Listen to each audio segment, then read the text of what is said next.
Hello and welcome to the Avid Media Composer tutorial, part 1. When we load Avid, the first thing we get is our project screen. So basically this is the part where we have to configure our project for before we edit. And as you can see on screen, there's a number of different things that we need to do first before we can actually get into the edit and start cutting on the timeline. First off, you'll notice that we have a user profile. That's usually set to whatever PC or Mac you're logged into. In this case, mine's Stephen Wyatt because my login is Stephen Wyatt. And what's quite useful about this is Avid configures itself to your user or login name. So as we go through it later on, what tends to happen with the user profile is that as you make custom changes in Avid, so to your keyboard, for instance, if you make any custom keyboard settings for your edit, it will automatically save them for you to use later, for example. But moving on, as you'll see, we've got a number of different tabs. So user profile is there. The next tab below that is a file destination project window. So essentially, you've got a destination folder setting for where you want your Avid media or projects to go. And just above that, we've got a number of different sub-tabs: private, shared, and external. Now, for most of us who are working, especially for me as well, I like to work between different machines sometimes, depending on the projects. You may not always have the same machine. So in this case, what I would generally do is set this tab to external. You can set it to shared or private, but what these are for is if you intend, for shared and private especially, if you intend to work solely on one machine, basically it will save your Avid project to the actual computer. So if you're on a network computer, for example, so one that periodically wipes information, you want to basically set up your project on an external hard drive. So you set your Avid project to external, and basically from there, any project you do, you can save to an external hard drive or thumb drive if it's big enough, and we can set that path right here. So if we do that, we get our project directory, and we can basically specify where we want to save our project. So what I generally do is, I've got 2 external hard drives plugged in at the moment, so I just want to plug it into here, and let's create a new folder. We can give it a name. I like to call it, today we've got a very specific type, so I've got a project called Copperberg. So let's just give it that, Avid project.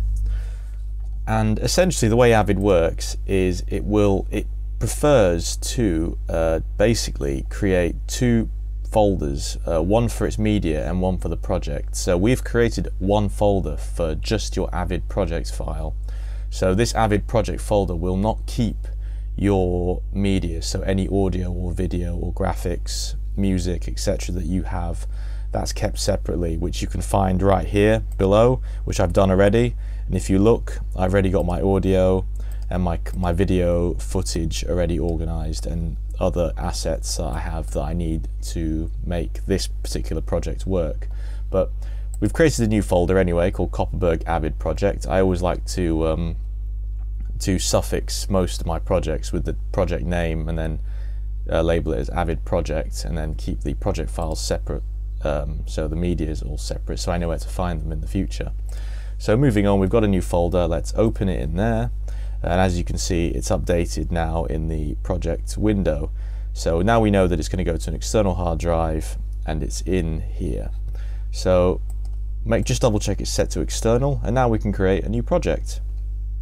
So I've got a new project. This is our project panel, and as you can see, first off, let's give our project a name. So Copperberg.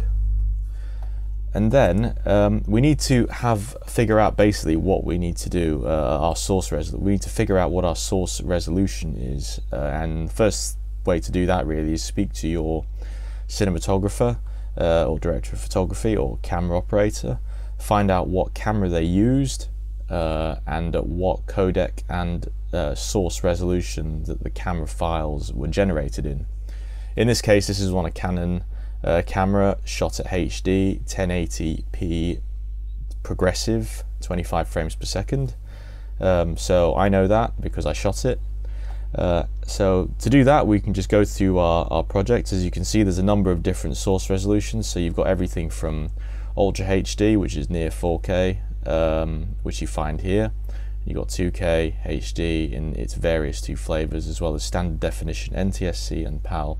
So we just want to set it to HD 1080 and go to 1080p 25 frames per second. So if we hit that, we've now configured our dimensions of our timeline to HD 1920 by 1080, and you can see that there, 1080p 25 frames per second. Color space. So essentially, color space is what we want to view our work in. Most cameras, generally the top one, for most cameras, you want to set it to this YCB CR 709. So that is effectively composite video, and the bottom one is RGB. So depending on the type of camera you have, you can set your color space to one of these. Again, this is a Canon camera, so I just set it to this.